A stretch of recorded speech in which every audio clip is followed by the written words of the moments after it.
আজ বৃহস্পতিবার 18ই চৈত্র 2026 সালের 2রা এপ্রিল। বৃষভ রাশি, বৃষভ লগ্ন, টরাস সাইনের জাতক জাতিকাদের আজকের দিনটি কিন্তু মধ্যম প্রকৃতির অতিবাহিত হবে।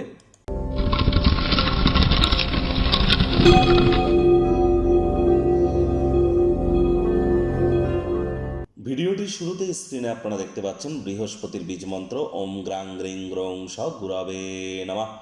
সকাল দুপুর সন্ধ্যা 3 বেলায় বৃহস্পতির এই বীজ মন্ত্র আপনারা 108 বার জপ করুন।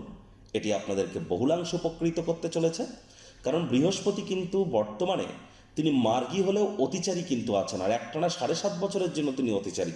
আমি প্রত্যেককেই বারবার কিন্তু বলছি, যারা দীক্ষিত নন, দীক্ষা নেননি, তারা ইমিডিয়েট দীক্ষা গ্রহণ করবার চেষ্টা করুন, তবেই কিন্তু আপনারা প্রোটেকশন পাবেন। মাথায় রাখবেন, করোনাকালীন সময়েও কিন্তু বৃহস্পতি অতিচারী ছিল। আবার শাস্ত্র অনুযায়ী যদি আমরা দেখি, কুরুক্ষেত্র যুদ্ধের সময়ও কিন্তু বৃহস্পতি অতিচারী ছিল। আর এবার তো বৃহস্পতি 7.5 বছরের জন্য অতিচারী হয়েছে। আজ সাত্ত্বিক জীবনযাপন গ্রহণ করুন, হলুদ রঙের বস্ত্র সামগ্রীর প্রয়োগ আপনারা একটু বেশি করে করুন। বৃহস্পতি মানেই আমাদের পরিবার পরিজন, আত্মীয় স্বজন, পাড়া প্রতিবেশী, আমাদের সন্তান সন্ততি, আমাদের দাম্পত্য জীবন, আধ্যাত্মিক চিন্তন চেতনা, নাম যশ খ্যাতি প্রভাব প্রতিপত্তি ঐশ্বর্য। তাহলে যত বেশি বেশি বৃহস্পতির নাম জপ ধ্যান আরাধনা আমরা করব, তত বেশি করে আমরা উপকৃত হব।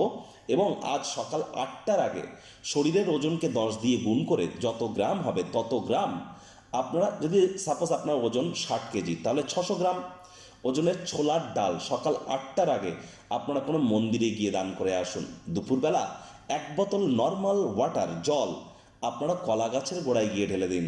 দেখবেন বৃহস্পতির মজবুতি নিশ্চিতভাবে বৃদ্ধি পাবে। ভাগ্য মিটার আজ আপনাদের বলছে 7.5 আউট অফ 10, ভাগ্য আপনাদের অনুকূলেই থাকবে।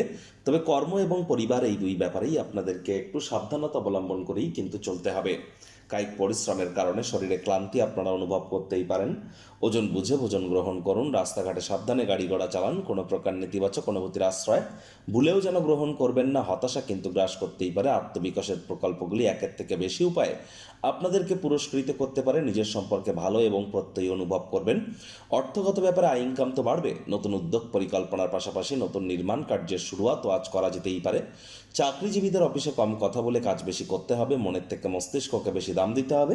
কোনো প্রকার অফিস পলিটিক্স বা গসিপিংয়ের অংশ যেন হবেন না। বসের কিন্তু কুনজরে আপনারা পড়ে যেতে পারেন। রাজনীতিবিদ যারা আছেন, জনসংযোগ বৃদ্ধি করুন। হার্ডওয়ার্ক, কঠোর কায়িক পরিশ্রমের কোনো বিকল্পই কিন্তু নেই। আজ শিক্ষার্থী বিদ্যার্থীদের পড়াশোনায় মনোযোগ আরও বৃদ্ধি করবার দিন। উচ্চশিক্ষার জন্য যারা বিদেশ যাত্রার কথা ভাবছিলেন, ভাগ্যদেবীও আজ আপনাদের পক্ষে নেই। সন্তান সন্ততি থেকে থাকলে তাদের দিকে সজাগ দৃষ্টি আপনারা বজায় রাখুন। হাউস ওয়াইফ যারা আছেন, দিনের শুরুটা তাড়াতাড়ি করুন। প্রেমিক প্রেমিকা, স্বামী স্ত্রী, না ভাব ভালোবাসা রোম্যান্স, না তর্ক বিতর্ক অশান্তি, কোনোটাতেই বাড়াবাড়ি যেন করবেন না। অন্যান্য দিনের ন্যায় আজকের দিনটিকে সাধারণ হিসাবে ট্রিট করবে আপ্রাণ প্রচেষ্টা আপনাদেরকে করতে হবে। গৃহে কোনো তর্ক বিতর্ক বা বিরোধের সম্ভাবনা কিন্তু প্রবল। নিজেকে নিয়ন্ত্রণে রাখুন, হুটহাট করে রেগে যেতে পারেন। রাগ কিন্তু স্বল্প পাগলামির একটি রূপান্তর মাত্র।